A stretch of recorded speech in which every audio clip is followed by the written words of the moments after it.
Hello all students, welcome to the officers classes. Next last class में हमने बहुत सारे इंपॉर्टेंट टॉपिक को कवर अप कर लिया था, जिसमें हमने बिहार राज्य विश्वविद्यालय सेवा आयोग संशोधन विधेयक के बारे में देखा था। आज हम उसके नेक्स्ट टॉपिक की चर्चा करेंगे। तो आइए बिना किसी देरी के क्लास की शुरुआत करते हैं। अखिल भारतीय अंतर विश्वविद्यालय कराटे चैंपियन 2022 14 से 17 मार्च 2022 तक हरियाणा के कुरुक्षेत्र विश्वविद्यालय में आयोजित अखिल भारतीय अंतर विश्वविद्यालय कराटे चैंपियनशिप में बिहार के जाबिर अंसारी ने तीसरा स्थान प्राप्त करते हुए कांस्य पदक जीता है। पटना विश्वविद्यालय के जाबिर अंसारी ने इस प्रतियोगिता के 75 किलोग्राम भार वर्ग में वेंकटेश्वर ओपन यूनिवर्सिटी के राजेश के साथ संयुक्त रूप से तीसरा स्थान हासिल किया है। जाबिर अंसारी जमुई जिले के नक्सल इलाके के झाझा प्रखंड के तुम्बा पहाड़ गांव के रहने वाले हैं। नेक्स्ट पॉइंट, गुल्लक बच्चा बैंक, बच्चों के भविष्य संवारने की मुहिम। किलकारी परिसर पटना में चल रहे गुल्लक बच्चा बैंक में 15 मार्च 2022 तक 3,950 खाताधारी हो चुके हैं। वर्तमान में 796 बच्चे इस बैंक से लेन देन करते हैं। स्मरणीय है कि गुल्लक बच्चा बैंक बच्चों के लिए बच्चों द्वारा खोला गया बैंक है। इस बैंक के मैनेजर से लेकर खातादारी तक सारा काम बच्चों द्वारा ही किया जाता है। Very good. किलकारी परिसर में यह 12 दिसंबर 2009 में 5 बच्चों ने मिलकर खोला था। किलकारी ने के गुल्लक बच्चा बैंक का नाम लिम्बा बुक ऑफ रिकॉर्ड में 2017 में दर्ज हुआ था। गुल्लक बच्चा बैंक में 16 साल तक के ही बच्चे खाताधारी होते हैं। चलिए नेक्स्ट, डिजिटल भूमि अभिलेख की होम डिलीवरी। 11 मार्च 2022 को बिहार के राजस्व व भूमि सुधार मंत्री रामसूरत कुमार ने विधानसभा में बताया कि बिहार सरकार जल्द ही राज्य में खतियान और मानचित्र सहित भूमि के डिजिटल दस्तावेजों को घर घर पहुंचाएगी। बिहार देश का पहला ऐसा राज्य होगा जहां लोगों को डिजिटल भूमि दस्तावेजों की डोर स्टेप डिलीवरी की सुविधा मिलेगी। नेक्स्ट पॉइंट, बिहार का पहला एक्सप्रेसवे आमस दरभंगा। 11 मार्च 2022 को बिहार का पहला एक्सप्रेसवे आमस दरभंगा का निर्माण 2022 तक पूरा करने का लक्ष्य रखा गया है। भारतमाला परियोजना के तहत आमस दरभंगा एक्सप्रेस पर काम शुरू हो गया है। इस एक्सप्रेसवे के 4 में से 2 पैकेज की मंजूरी केंद्र सड़क एवं राजमार्ग परिवहन मंत्रालय ने दे दी है। इसी पॉइंट के कुछ इंपॉर्टेंट की पॉइंट्स हैं। औरंगाबाद में से जयनगर तक बन रहे 4 लेन की 271 किलोमीटर लंबी एक्सप्रेसवे की शुरुआत औरंगाबाद के मदनपुर से हो रही है। यह सड़क पटना सहित बिहार के 6 जिले से होकर गुजरेगी। गया एयरपोर्ट के बगल से होते हुए यह जहानाबाद और नालंदा बॉर्डर से गुजरते हुए पटना में कच्ची दरगाह में मिलेगी। यहाँ से बिदुपुर के बीच बन रहे 6 लेन पुल से चक सिकंदर महुआ के पूरब होते हुए ताजपुर जाएगी। वहां से दरभंगा एयरपोर्ट के समीप से गुजरते हुए जयनगर में समाप्त होगी। नेक्स्ट पॉइंट, बिहार 2020 की तुलना में 2021 में बढ़े अपराध। बिहार में पुलिस मुख्यालय स्तर पर अपराध को लेकर 15 मार्च 2022 को जारी की गई तुलनात्मक रिपोर्ट में डकैती, लूट, हत्या, बलात्कार और गृह भेदन की घटनाओं में कई जिलों में वृद्धि हुई है। राज्य के सभी जिलों में अपराध के मुख्य हेड में वर्ष 2020 और 2021 की तुलनात्मक रिपोर्ट तैयार की गई है। लगभग सभी हेड में 20 की तुलना में 21 में अपराध में बढ़ोतरी दर्ज की गई है। प्रतिशत वृद्धि की बात की जाए तो हत्या में 2020 की तुलना में 21 में सर्वाधिक वृद्धि अररिया में हुई है। डकैती व लूट में सहरसा, गृहवेदन सेंधमारी में, शिवहर और बलात्कार में अरवल जिले में सर्वाधिक प्रतिशत की वृद्धि देखने को मिली है। हत्या में प्रतिशत वृद्धि की बात करें तो टॉप 5 जिले जो हैं, पहला नाम अररिया का आता है, 20 में 53 और 2021 में 76 हत्याएं हुई हैं, वृद्धि 43.40 की।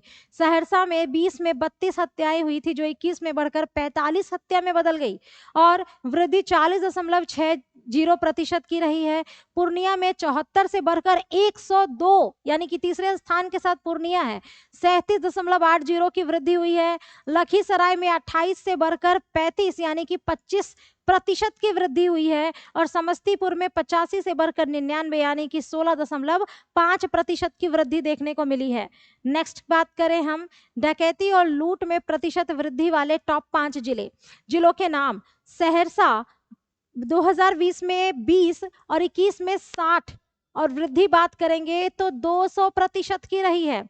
भागलपुर में 48 से बढ़कर सीधे 100 डकैती और लूटपाट जैसी घटनाएं देखने को मिली है। अगर प्रतिशत की बात करें तो 108% की वृद्धि दर्ज की गई है। नवगछिया की बात करें तो 27 से बढ़कर 54 जिसमें कि 100% की वृद्धि देखने को मिली है। सारण में 92 से बढ़कर 183 यानी 98.09% की वृद्धि। दरभंगा में 22 से बढ़कर 39 यानी 77.03% की वृद्धि। डकैती और लूट की संख्या के आधार पर पटना 2020 में 159 और 2021 में 190 के साथ टॉप पर रहा है। गृह भेदन में प्रतिशत वृद्धि वाले टॉप 5 जिले। शिवहर, शेखपुरा, नवगछिया, खगड़िया और वैशाली। शिवहर की बात करें तो 2020 में गृह भेदन के 4 मामले थे जो वर्ष 2021 में 24 में बदल गए यानी कि 500% की वृद्धि देखने को मिली है। शेखपुरा में 12 से बढ़कर 27 यानी 125% की वृद्धि। नवगछिया में 18 से बढ़कर 35 यानी 94.04% की वृद्धि। खगड़िया में 39 से बढ़कर 80 यानी कि 53.80% की वृद्धि। वैशाली में 146 से बढ़कर 223 यानी कि 52.07% की वृद्धि दर्ज की गई है। गृह भेदन की संख्या के आधार पर मुजफ्फरपुर 2020 में 204 2020 में 204 और 2021 में 258 के साथ टॉप पर रहा है यानी कि मुजफ्फरपुर टॉप स्थान पे रहा है। और अगर हम लूटपाट की बात करेंगे तो पटना अपने टॉप स्थान पे रहा है। चलिए नेक्स्ट पॉइंट की बात करते हैं। बलात्कार मामले में प्रतिशत वृद्धि वाले टॉप 5 जिले। अरवल, गोपालगंज, खगड़िया, शिवहर, औरंगाबाद। अरवल में 4 घटनाएं 20 में थी जो 2021 में बढ़कर 10 हो गई यानी 150% की वृद्धि। गोपालगंज 12 से बढ़कर 24 यानी कि 100% की वृद्धि। खगड़िया में 8 से बढ़कर 15 यानी 87.50% की वृद्धि। शिवहर में 6 से बढ़कर 11 यानी कि 83.03% की वृद्धि। औरंगाबाद में 21 से बढ़कर 36 यानी 71.40% की वृद्धि देखने को मिली है। संख्या की बात करें तो पूर्णिया में 2020 में 88 जबकि 2021 में बलात्कार की सर्वाधिक 93 घटनाएं हुई हैं। तो ये बहुत निंदनीय अपराध है जो हमारे बिहार में ये 20 के मुकाबले 21 में हमें इतना ज़्यादा देखने को मिला है। हमें इस पे रोक लगाने की ज़रूरत है और ज़्यादा से ज़्यादा यहाँ के प्रशासन को और ज़्यादा से ज़्यादा यहाँ के जनता को भी सजग रहने की ज़रूरत है और साथ में बिहार सरकार को केंद्र सरकार के साथ मिलकर एक ठोस कदम उठाने की भी सख्त ज़रूरत है। बात करें नवीनगर की तीसरी यूनिट से 559 मेगावाट बिजली का उत्पादन शुरू। 7 मार्च 2022 को औरंगाबाद में नवीनगर बिजली घर की तीसरी यूनिट का ट्रायल उत्पादन सफल होने के बाद इसका व्यावसायिक उत्पादन करने की मंजूरी मिल गई है। 660 मेगावाट की इस तीसरी यूनिट से बिहार को 559 मेगावाट बिजली मिलेगी। अब नवीनगर की 3 यूनिट चालू हो गई है।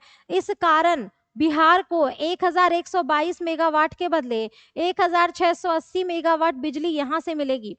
केंद्रीय विद्युत विनायक आयोग CIRC के मानदंडों का पालन करते हुए नवीनगर यूनिट को सफलतापूर्वक कमीशन कर लिया गया है। 19,412 करोड़ रुपए की लागत से सुपर क्रिटिकल तकनीक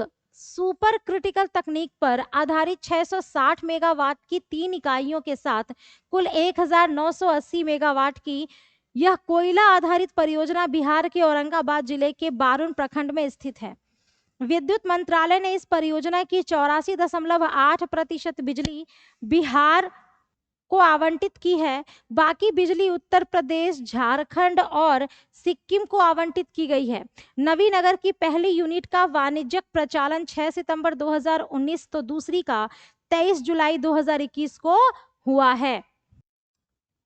नेक्स्ट बिहार डिजिपैक्स 2022। 24 फरवरी 2022 को बिहार के राज्यपाल अब भूतपूर्व राज्यपाल फागू चौहान ने पहली राज्य स्तरीय वर्चुअल डाक टिकट प्रदर्शनी बिहार डिजीपैक्स का उद्घाटन किया। इस प्रदर्शनी का आयोजन 24 से 27 फरवरी तक बिहार डाक परिमंडल द्वारा किया जा रहा है, जिसका विषय भारत की समृद्ध सांस्कृतिक विरासत है।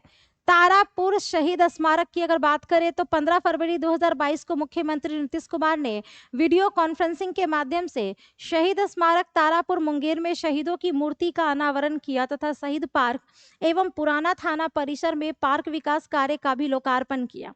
उल्लेखनीय है कि मदन गोपाल सिंह के नेतृत्व में 15 फरवरी 1932 को सभी सरकारी भवनों पर झंडा फहराने के क्रम में पुलिस की फायरिंग में 34 लोग शहीद हो गए थे।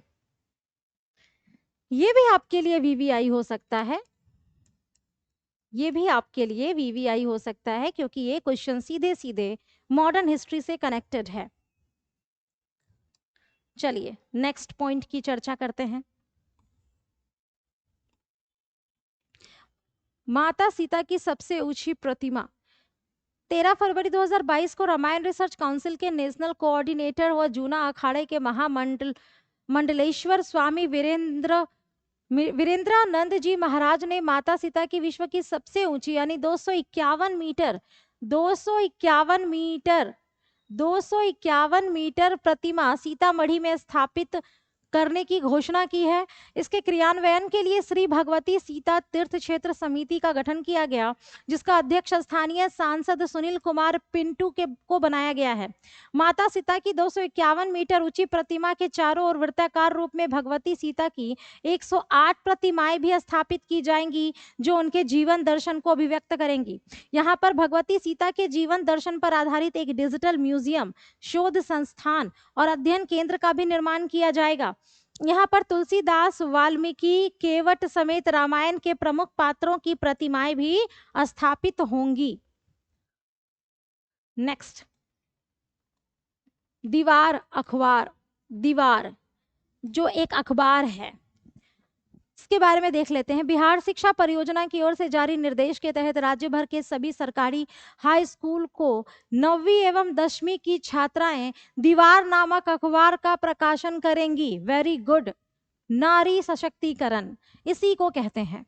इसके लिए हर स्कूल के एक नोडल शिक्षक होंगे। महीने में 1 या 2 बार प्रकाशित इस अखबार में स्कूल व आसपास की घटनाएं व छात्राओं द्वारा लिखी कहानी और कविताएं होंगी।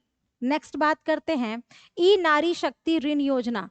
दक्षिण बिहार ग्रामीण बैंक डीबीजीबी ने अपने चौथे स्थापना दिवस के अवसर पर ई नारी शक्ति ऋण योजना की शुरुआत की है। इस योजना के तहत बैंक महिलाओं को इलेक्ट्रिक 2 पहिया गाड़ियों की खरीद के लिए 1 लाख रुपए तक का सस्ता कर्ज देगी। इसके लिए डॉक्यूमेंटेशन फीस नहीं ली जाएगी। नेक्स्ट, पीकू अस्पताल। बच्चों के इलाज के लिए राज्य 6 जिलों के सदर अस्पतालों में पीकू यानी कि paediatric intensive care unit field अस्पताल बनाया जा रहा है। इसको नोट डाउन कर लें आप सभी, इसको नोट डाउन कर लें कि ये पीकू का अर्थ है पीडियाट्रिक इंटेंसिव केयर यूनिट।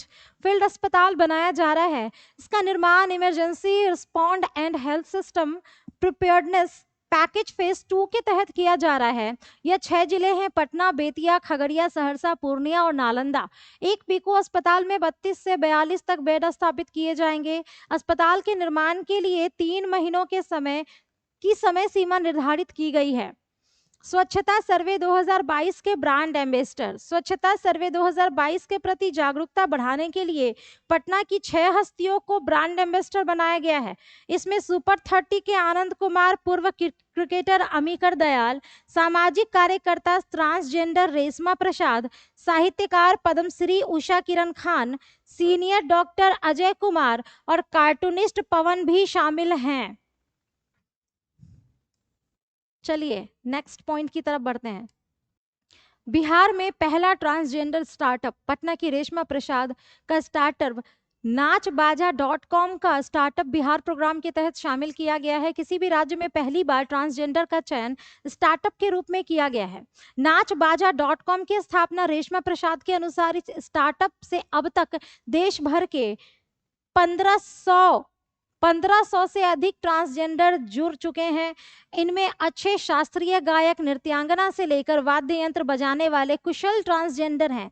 यानी कि एक कदम संगीत की ओर, जो ट्रांसजेंडर की ओर से उठाया जाने वाला एक अच्छा कदम है, और इनके लिए बिहार सरकार की ये मुहिम बहुत बेहतरीन है, क्योंकि समाज में अब इनको भी इज्जत मिल चुकी है और आने वाले समय में ये सिर्फ नाच गानों के साथ साथ अब संगीत जैसे अच्छे क्षेत्रों की तरफ बढ़ चुके हैं। क्योंकि हम सभी को पता है कि पहले इनको हीन दृष्टि से देखा जाता था, आज भी समाज में यही है, लेकिन इनको भी हक है समाज में जॉब पाने का, समाज के हर क्षेत्र में हिस्सा लेने का, साथ ही साथ इनको चुनाव लड़ने का भी अधिकार है।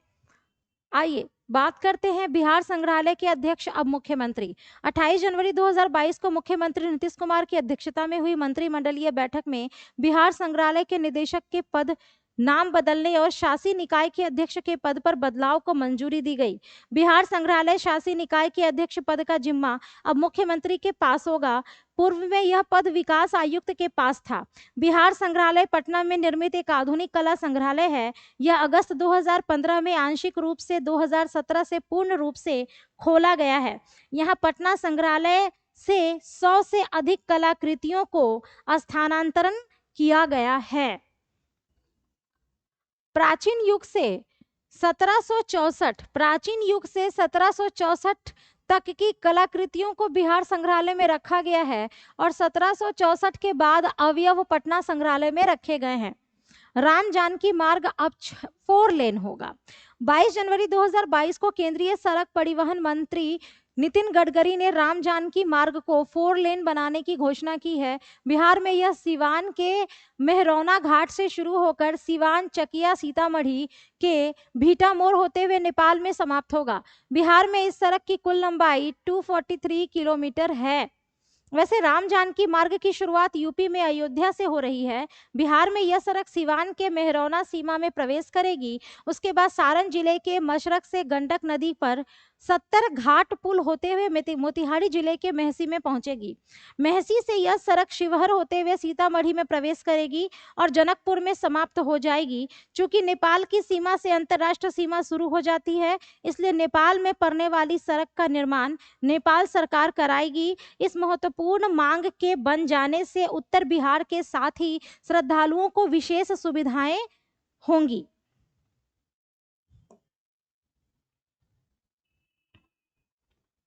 प्रस्तावित राम जानकी मार्ग का निर्माण भारतीय राष्ट्रीय राजमार्ग प्राधिकरण NHAI द्वारा किया जाएगा। नेक्स्ट पॉइंट की तरफ बढ़ते हैं। तो नेक्स्ट पॉइंट में हम देख लेते हैं, अमीनों की जगह ETS मशीन से होगी जमीन की मापी। 23 दिसंबर 2021 को बिहार में अब जमीन की मापी इलेक्ट्रॉनिक टोटल स्टेशन ETS के माध्यम से होगी। इसके लिए राजस्व व भूमि सुधार विभाग द्वारा 771 ETS मशीनें खरीदी जाएंगी। खरीद के बाद अब हर जमीन की मापी इस मशीन के माध्यम से होगी। इसमें किसी भी जमीन की मापी में त्रुटि नहीं रहेगी। साथ ही मापनी से गलत मापी कर झगड़ा लगाने वाले अमीनों की प्रवृत्ति पर भी रोक लगेगी। फिलहाल भूमि सर्वेक्षण के काम में ग्राम सीमा सत्यापन, त्रिसी मानक का निर्धारण समेत किस्तावार का काम इन मशीनों की मदद से किया जा रहा है। यह मशीन एरियल एजेंसी द्वारा उपलब्ध कराई जा रही है। यहाँ उल्लेखनीय है कि इस माध्यम से एक साथ 50 प्लॉटों की मापी की जा सकेगी। अंग्रेजों के जमाने से चले आ रहे जमीन मापी के तरीके अब बदल जाएंगे। अब जरीब चेन की जगह इलेक्ट्रॉनिक टोटल स्टेशन यानी कि ETS से जमीन मापी की प्रक्रिया की जाएगी। नीति आयोग स्वास्थ्य सूचकांक 2021। 27 दिसंबर 2021 को नीति आयोग ने 2019 से 20 के लिए अपने स्वास्थ्य सूचकांक का चौथा संस्करण जारी किया है, जिसमें समग्र स्वास्थ्य प्रदर्शन के आधार पर राज्यों की रैंकिंग की गई। रिपोर्ट में 19 बड़े राज्यों में समग्र स्वास्थ्य प्रदर्शन के मामले में बिहार 31 स्कोर के साथ 18वें स्थान पर है। केरल 82.20 स्कोर के साथ देश में पहले और तमिलनाडु 72.42 स्कोर के साथ दूसरे व तेलंगाना 69.96 स्कोर के साथ तीसरे स्थान पर है। सुशासन सूचकांक 2021 में बिहार 25 दिसंबर 2021 को सुशासन दिवस के अवसर पर केंद्रीय गृह एवं सहकारिता मंत्रालय के द्वारा सुशासन सूचकांक जारी किया गया। बिहार ने सुशासन सूचकांक की समग्र रैंकिंग में 4.624 स्कोर के साथ ग्रुप बी में 6वीं रैंक प्राप्त की है। वहीं मध्य प्रदेश ने इस ग्रुप में प्रथम रैंक प्राप्त किया है, जबकि गुजरात ने ग्रुप ए में प्रथम रैंक प्राप्त किया है। बिहार ने पिछले सूचकांक 2019 की तुलना में अपने स्कोर में 5% की वृद्धि की है। पिछली बार इसका स्कोर 4.40 था, जो बढ़कर 4.624 हो गया है। 40वें भारतीय अंतर्राष्ट्रीय व्यापार मेले में बिहार पवेलियन ने जीता स्वर्ण पदक। देखते हैं 27 नवंबर 2021 को भारतीय अंतर्राष्ट्रीय व्यापार मेले में बेहतर प्रदर्शन कर लोगों को आकर्षित करने वाले पैवेलियन व कलाकार को 6 श्रेणियों में सम्मानित किया। 24 राज्यों की प्रदर्शनी के बीच बिहार राज्य के पवेलियन ने स्वर्ण पदक हासिल किया। इसके साथ ही पार्टनर स्टेट के तौर पर बिहार को स्वर्ण पदक मिला है। फोकस राज्य के तौर पर उत्तर प्रदेश व झारखंड को स्वर्ण पदक मिला है। राज्य के पवेलियन में आसाम के पवेलियन को रजत और केरल को कांस्य पदक मिला है। बहुआयामी गरीबी सूचकांक 2021 रिपोर्ट के अनुसार बिहार में 51.91% जनसंख्या गरीब है। वहीं केरल देश का न्यूनतम गरीब राज्य है। यहाँ की केवल 0.71% जनसंख्या ही गरीब है। बिहार की 51.88% जनसंख्या देश में सर्वाधिक कुपोषण के शिकार है। वहीं सिक्किम देश का सबसे कम कुपोषित राज्य है। इसी बहुआयामी सूचकांक में बिहार को 0.265 स्कोर प्राप्त हुआ है। 0.265 स्कोर प्राप्त हुआ है, जिसमें ग्रामीण क्षेत्रों का एमपीआई स्कोर 0.286 एवं शहरी क्षेत्रों का एमपीआई स्कोर 0.117 है, जो बताता है कि बिहार के ग्रामीण क्षेत्रों में अधिक गरीबी है। किशनगंज बिहार का सबसे गरीब जिला है, जहां 64.75% जनसंख्या गरीब है। वहीं अररिया 64.65%, मधेपुरा 64.35%, पूर्वी चंपारण 64.13% और सुपौल 64.10% सर्वाधिक गरीब जिले हैं। पटना बिहार का सबसे कम गरीब जिला है। यहाँ पर सिर्फ 29.20% जनसंख्या ही गरीब है। वहीं भोजपुर में 40.50%, सिवान में 40.55%, रोहतास में 40.74% एवं मुंगेर में 40.99% के साथ बिहार के सबसे कम गरीब जिले हैं। नीति आयोग शहरी सतत विकास लक्ष्य सूचकांक 2021 नीति आयोग के द्वारा सतत विकास लक्ष्य एसडीजी शहरी सूचकांक जारी किया गया है, जिसमें बिहार की राजधानी पटना का प्रदर्शन निराशाजनक है। पटना को 56 शहरों में 52वां स्थान प्राप्त हुआ है। इसमें पटना को परफॉर्मर श्रेणी 60 से लेके 64 में रखा गया, 50 से लेके 64 में रखा गया है। इस सूचकांक में पटना को कुल 57.29 स्कोर प्राप्त हुआ है। उल्लेखनीय है कि नीति आयोग द्वारा प्रथम बार इस प्रकार के सतत विकास लक्ष्य के अंतर्गत शहरी इंडेक्स जारी किया गया है। इंडेक्स में देश के 56 नगरीय क्षेत्रों को 77 सूचकांक में प्राप्त की गई प्रगति के आधार पर रैंकिंग दी गई है, जिसमें सर्वाधिक 75.5 अंक प्राप्त कर शिमला प्रथम रैंक पर है। इस सूचकांक में शहरों को कुल 4 श्रेणियों में बांटा गया है। पहला अचीवर 100 अंक, दूसरा फ्रंट रनर 65 से 99 अंक, तीसरा परफॉर्मर 50 से 64 अंक तथा चौथा एस्पिरेंट 0 से लेकर 49 अंक के साथ है। नेक्स्ट, राष्ट्रीय पारिवारिक स्वास्थ्य सर्वेक्षण 5 24 नवंबर 2021 को केंद्रीय स्वास्थ्य एवं परिवार कल्याण मंत्रालय के द्वारा जारी राष्ट्रीय पारिवारिक सर्वेक्षण 5 के अनुसार बिहार के लिंगानुपात में उल्लेखनीय सुधार हुआ है। बिहार में लिंगानुपात बढ़कर 1090 हो गया है, जो पिछले सर्वेक्षण NFHS 4 2016 से 16 में 1062 था। बिहार के शहरी क्षेत्रों का लिंग अनुपात जहां 982 है, वहीं ग्रामीण क्षेत्रों का 1111 है। सर्वेक्षण में बिहार के 15 से 49 वर्ष आयु वर्ग की महिलाओं में साक्षरता दर केवल 55% दर्ज की गई है। यानी अभी भी बिहार की महिलाओं को और ज्यादा शिक्षा हासिल करने की जरूरत है ताकि वो अपने नारी सशक्तिकरण का सदुपयोग कर सके। आइए नेक्स्ट टॉपिक की तरफ बढ़ते हैं। बिहार में शिशु मृत्यु दर पिछले सर्वेक्षण के 48.1 से घटकर 46.8 प्रति हजार हो गया है। NFHS के अनुसार बिहार के 15 से 49 वर्ष आयु श्रेणी के महिलाओं में केवल 24.1% महिलाएं ने परिवार नियोजन किया था, जो NFHS 5 में बढ़कर 55.8% हो गया है। 15 से लेकर 49 वर्ष की 63.5 प्रतिशत महिलाएं एनीमिया की शिकार है, जो पिछले सर्वेक्षण में 60.3% थी। बिहार में कुल प्रजनन दर भी पिछले सर्वेक्षण के 3.4 से घटकर 3.0 यानी बच्चे या स्त्री हो गए हैं। बिहार में पेट्रोलियम क्षेत्र के 3 प्रोजेक्ट लॉन्च। प्रधानमंत्री ने बिहार में पेट्रोलियम क्षेत्र के 3 प्रमुख प्रोजेक्ट का लॉन्च किया है। इस प्रोजेक्ट में पारादीप हल्दिया दुर्गापुर पाइपलाइन का बांका तक विस्तार, बांका एवं पूर्वी चंपारण मोतिहारी में 2 LPG बॉटलिंग प्लांट शामिल है। LPG बॉटलिंग प्लांट बांका जिले के बाराहाट प्रखंड के मधुसूदन एवं पूर्वी चंपारण के हरिसिद्धि प्रखंड के कोबोया में है। नेक्स्ट, फाल्गु नदी पर रबर डैम का निर्माण। फाल्गु नदी पर रबर डैम का निर्माण। गया के विष्णुपद मंदिर के पास साल भर पानी की व्यवस्था के लिए रबर डैम का निर्माण किया जाएगा। फाल्गु नदी के सतही जल को रोककर पानी जमा करने के लिए कंक्रीट की जगह रबर डैम बनाने की नई तकनीक का प्रयोग बिहार में पहली बार हो रहा है। इस योजना का प्रारूप IIT रुड़की ने तैयार किया है।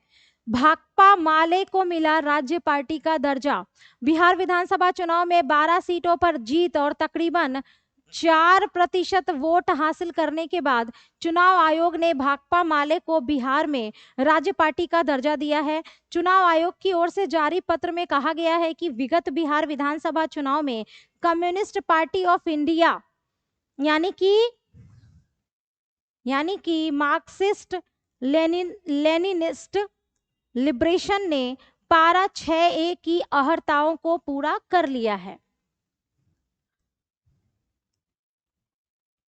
राजगीर में बना देश का दूसरा ग्लास स्काई वॉक ब्रिज। सभी को पता है कि 25 मार्च 2021 को राजगीर में नेचर सफारी का उद्घाटन, इसी नेचर सफारी में बिहार का पहला ग्लास स्काई वॉक ब्रिज का निर्माण किया गया। यह देश का दूसरा और बिहार का पहला ब्रिज है। पहला स्काई ब्रिज सिक्किम में है। उत्तर भारत का पहला बायोडीजल रिफाइनरी की स्थापना पटना में। भारत के पहले बायोडीजल संयंत्र की स्थापना कीकानाडा सेज आंध्र प्रदेश। पूर्णिया और गया में, नेक्स्ट की बात करें तो पूर्णिया और गया में खादी मॉल। बिहार के 2 खादी मॉल खोलने को मिली मंजूरी, जैसे पूर्णिया और गया। गया में खादी मॉल भवन की थीम बुद्धिज्म होगा, जबकि पूर्णिया का थीम गांधीज्म पर फोकस होगा। पूर्व मध्य रेल के अधिक राजस्व देने वाले स्टेशन। पूर्व मध्य रेल के अधिक राजस्व देने वाले टॉप 30 स्टेशन की सूची जारी की गई है, जिसमें शीर्ष स्थान पर पटना, दूसरे पे दानापुर, तीसरा मुजफ्फरपुर, चौथा पंडित दीनदयाल उपाध्याय, 30वां स्थान बेगूसराय। पटना का 1 अप्रैल 2020 से 31 मार्च 21 तक साल भर में प्राप्त राजस्व 250 करोड़ यानी 76,67,565 रुपए था। मुख्यमंत्री युवा उद्यमी योजना और मुख्यमंत्री महिला उद्यमी योजना मुख्यमंत्री नीतीश कुमार द्वारा आरंभ तिथि 18 जून 2021। योजना का उद्देश्य बिहार में बेरोजगार युवाओं को स्वरोजगार और स्टार्टअप के लिए बढ़ावा देना। योजना के तहत नए उद्यम लाने के लिए कुल 10 लाख रुपए तक की मदद का प्रावधान। 10 लाख में से नए उद्यम के लिए 5 लाख अनुदान तथा शेष बिना ब्याज के कर्ज होंगे। 1% ब्याज के साथ 84 किस्तों में ऋण अदायगी। टॉप 20 आकांक्षी जिले रैंकिंग में बिहार। टॉप 20 आकांक्षी जिले रैंकिंग जारी करने वाले संस्थान नीति आयोग और संयुक्त राष्ट्र विकास कार्यक्रम यूएनडीपी। टॉप 20 रैंकिंग में बिहार 3 जिले शामिल हैं, जिसमें मुजफ्फरपुर 13वां स्थान, अररिया 15वां और औरंगाबाद 16वां। शीर्ष स्थान रांची झारखंड और दूसरे स्थान पे चंदौली उत्तर प्रदेश शामिल है। बिहार के 5 रेलवे स्टेशन बनेंगे वर्ल्ड क्लास। स्टेशन पुनर्विकास परियोजना के तहत इसे आरंभ किया गया है। पूर्व मध्य रेल के रेलवे स्टेशन को वर्ल्ड क्लास के रूप में विकसित करने की पहल शुरू हो गई है। पूर्व मध्य रेल के रेलवे स्टेशन गया, राजेंद्र नगर टर्मिनल, मुजफ्फरपुर, बेगूसराय और सिंगरौली स्टेशन शामिल हैं। पूरे देश में स्टेशन पुनर्विकास का कार्यक्रम पब्लिक प्राइवेट पार्टनरशिप परियोजना यानी कि पीपीपी के तहत किया जा रहा है। कुल स्टेशन की संख्या 123 है। आइए नेक्स्ट पॉइंट की चर्चा करते हैं।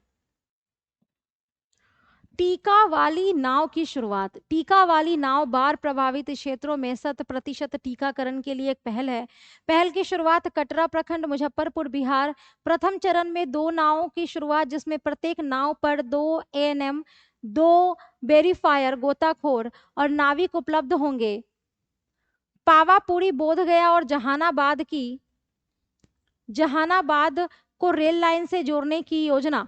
बौद्ध एवं जैन सर्किट के तहत निर्माण। इस्लामपुर, मानापुर, बोधगया, बिहार शरीफ, जहानाबाद और बिहार शरीफ नवादा रेल लाइन। इस्लामपुर मानपुर लंबाई 41.96 किलोमीटर, लागत 788.27 करोड़। जन आशीर्वाद यात्रा। केंद्रीय मंत्री आर.के. सिंह की अगुवाई में बिहार के जन आशीर्वाद यात्रा आरंभ हुई। इसका उद्देश्य सरकार के कार्यों योजनाओं को घर घर तक पहुंचाना है। बिहार शिक्षा परियोजना परिषद। बिहार शिक्षा परियोजना परिषद की झांकी को 75वें स्वतंत्रता दिवस पर सर्वश्रेष्ठ झांकी का खिताब मिला है। दूसरी सर्वश्रेष्ठ झांकी ग्राम विकास विभाग की झांकी, तीसरे सर्वश्रेष्ठ झांकी उद्योग विभाग की झांकी। कुल 8 झांकियां पटना गांधी मैदान में आयोजित 75वें स्वतंत्रता दिवस समारोह में झांकियां शामिल हुई हैं। कृषि कॉलेज स्थापित करने की घोषणा। इसकी घोषणा मुख्यमंत्री नीतीश कुमार द्वारा 75वें स्वतंत्रता दिवस के अवसर पर हुई। बिहार में स्थापित होने वाले 3 कृषि कॉलेजेस: कृषि जैव तकनीक कॉलेज सबौर भागलपुर, कृषि अभियंत्रण कॉलेज आरा, कृषि व्यवसाय प्रबंधन कॉलेज पटना और संबंधित विश्वविद्यालय सबौर कृषि विश्वविद्यालय भागलपुर शामिल हैं। नेक्स्ट, रोटी बैंक का शुभारंभ। रोटी बैंक का शुभारंभ पूर्णिया जिले में हुआ। इसका शुभारंभ विश्व हिंदू रक्षा संगठन द्वारा किया गया। इसकी विशेषता यह है कि रोटी बैंक में सैकड़ों लोगों को दोपहर 1 से 3 बजे के बीच मुफ्त भोजन की सुविधा उपलब्ध होगी। पहला 4 लेन ग्रीनफील्ड एक्सप्रेसवे। यह उत्तर और दक्षिण बिहार को जोड़ने वाला एक्सप्रेसवे है। 7200 करोड़ रुपए की लागत से बनने वाला बिहार का पहला 4 लेन ग्रीनफील्ड एक्सप्रेस वे होगा और इसकी लंबाई 205 किलोमीटर होगी। ये औरंगाबाद से पटना होते हुए दरभंगा तक है तथा यह बिहार के किसी भी कोने से पटना 4 घंटे में पहुंचाता है। यानी कि ट्रांसपोर्ट में एक और नया सुधार, ताकि आपके आवागमन की सुविधा को और आसान बनाया जा सके। Next, biodiversity park. बिहार के 3 बायोडायवर्सिटी पार्क की स्थापना सुपौल जिले में नमामि गंगे परियोजना के अंतर्गत होगी। बिहार का पहला, दूसरा बायोडायवर्सिटी पार्क क्रमशः अररिया और गया में है। पटना में सुपर कंप्यूटर की स्थापना। बिहार की राजधानी पटना में सुपर कंप्यूटर की स्थापना विश्वमान भवन के 14वें फ्लोर पर की गई है। इसकी स्थापना सी-डैक द्वारा की गई। इसका लाभ बिहार में साइबर सिक्योरिटी व आर्टिफिशियल इंटेलिजेंस के साथ साथ कृषि, स्वास्थ्य व शिक्षा को प्राथमिकता में रखकर कार्य किया जाएगा। नेक्स्ट, पटना एटीएम धोखाधड़ी के मामले में तीसरे स्थान पर। नेशनल क्राइम रिकॉर्ड ब्यूरो के अनुसार पटना एटीएम से धोखाधड़ी के मामले में पटना तीसरे स्थान पर है। धोखाधड़ी के मामले में मुंबई पहले स्थान पर और हैदराबाद अपने दूसरे स्थान के साथ है। नेक्स्ट पॉइंट, मिथिला राज्य निर्माण सेना। मिथिला राज्य निर्माण सेना द्वारा 26 दिसंबर 2021 से उत्तर बिहार के जिले में एक पुनर्जागरण यात्रा शुरू की गई। यह यात्रा 5 चरणों में मिथिला के सभी जिलों में संचालित किया जाएगा, जो लोगों को अलग राज्य की मांग के प्रति जागरूक करेगी। एक आंकड़े के अनुसार बिहार के लगभग 60% आबादी मिथिला क्षेत्र में रहती है। वर्तमान में इसमें बिहार के तिरहुत, दरभंगा, मुंगेर, कोसी, पूर्णिया और भागलपुर प्रमंडल भी शामिल हैं। नेक्स्ट पॉइंट को देख लेते हैं। कपड़ा पार्सल ट्रेन। गुजरात से बिहार कपड़ा सामग्री लाने के लिए कपड़ा पार्सल ट्रेन का परिचालन किया गया है। यह 25 संशोधित संशोधित माल डिब्बों से युक्त पहली ट्रेन है। इसका उद्देश्य यह है कि किफायती, तेज व सुरक्षित परिवहन के जरिए सूरत के कपड़े बाजार को बढ़ावा देना है।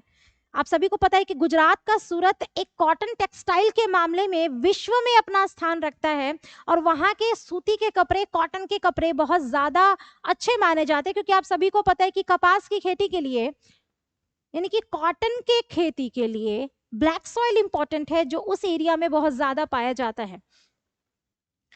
और कॉटन एक ऐसा वस्त्र है जो हर कोई यूज करते हैं, बुजुर्ग से लेके बच्चों तक के लिए कॉटन के कपड़े उनके बॉडी के लिए ज्यादा सुटेबल माना जाता है, चाहे वो किसी भी सीजन की बात हो। आइए नेक्स्ट, खास करके गर्मी, जैसे कि आप सभी को पता है। नेक्स्ट, साइलो तकनीक से निर्मित भंडार गृह। बिहार सरकार प्रतिवर्ष हजारों टन अनाज की बर्बादी को रोकने के लिए कनाडा की साइलो तकनीक के आधार पर निर्मित स्टील के अनाज भंडार गृह स्थापित करेगी। स्टील से बने साइलो गोदाम या भंडार गृह में रखा खाद्यान्न लंबे समय तक सुरक्षित रहता है। भारतीय खाद्यान्न निगम द्वारा बक्सर और कैमूर में साइलो का निर्माण किया जाएगा। नेक्स्ट, पहला रबर डैम। रबर डैम का निर्माण गया फाल्गु नदी जल संसाधन विभाग के तत्वाधान में चल रहा है। इसकी लागत 266 करोड़ रुपए है। इसकी लंबाई 441 मीटर है। इसकी विशेषता यह है कि बिहार का पहला इकलौता रबर डैम होगा। बिहार में 20 मेट्रो सिटीज, बिहार के 20 शहर को मेट्रो सिटी के रूप में विकसित करने की योजना लाई गई है। 13 बड़े शहरों को विकसित करने की योजना पहले से तैयार है, जिसमें पटना, गया, बोधगया, राजगीर, आरा, मुजफ्फरपुर, बिहार शरीफ, सहरसा, पूर्णिया, छपरा, दरभंगा, मुंगेर और बेगूसराय शामिल हैं। राज्य का दूसरा एक्सप्रेसवे। बिहार में दूसरा एक्सप्रेसवे का निर्माण किया जाएगा, जो रक्सौल बिहार से हल्दिया पश्चिम बंगाल को जोड़ेगा। 6 से 8 लेन वाले लगभग 695 किलोमीटर लंबे इस एक्सप्रेसवे का निर्माण 2022 से शुरू होगा। यह राज्य के करीब 9 जिलों से होकर गुजरेगा। 2024 से 25 तक इसका निर्माण कार्य पूरा कर लेने का लक्ष्य है। चलिए नेक्स्ट पॉइंट को देखते हैं। पहला एक्सप्रेसवे पटना कोलकाता एक्सप्रेसवे प्रस्तावित है। नेक्स्ट पॉइंट की चर्चा करते हैं। विधानसभा उपचुनाव परिणाम।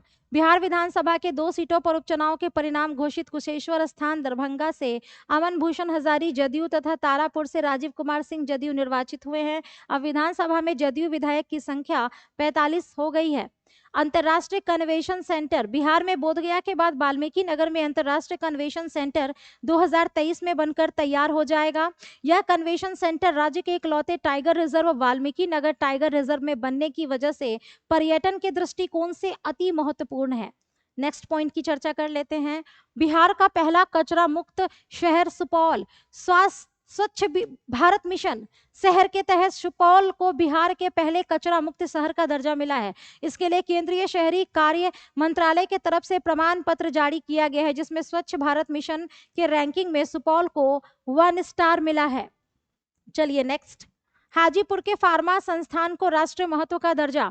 संसद ने राष्ट्रीय औषधि शिक्षा एवं अनुसंधान संस्थान संशोधन विधेयक 2021 को मंजूरी प्रदान कर दी गई है। इसमें बिहार के हाजीपुर समेत 6 संस्थानों को भी राष्ट्रीय महत्व के संस्थान का दर्जा देने और फार्मा क्षेत्र के अनुसंधान को बढ़ावा देने का प्रावधान किया गया है। संशोधन विधेयक में हाजीपुर, अहमदाबाद, रायबरेली, गुवाहाटी, हैदराबाद और कोलकाता में ऐसे संस्थानों को राष्ट्रीय महत्व का दर्जा दिया गया है। तो चलिए आज के क्लास को हम यहीं ख़त्म करते हैं। अगले क्लास में हम आप सभी के साथ फिर मिलते हैं।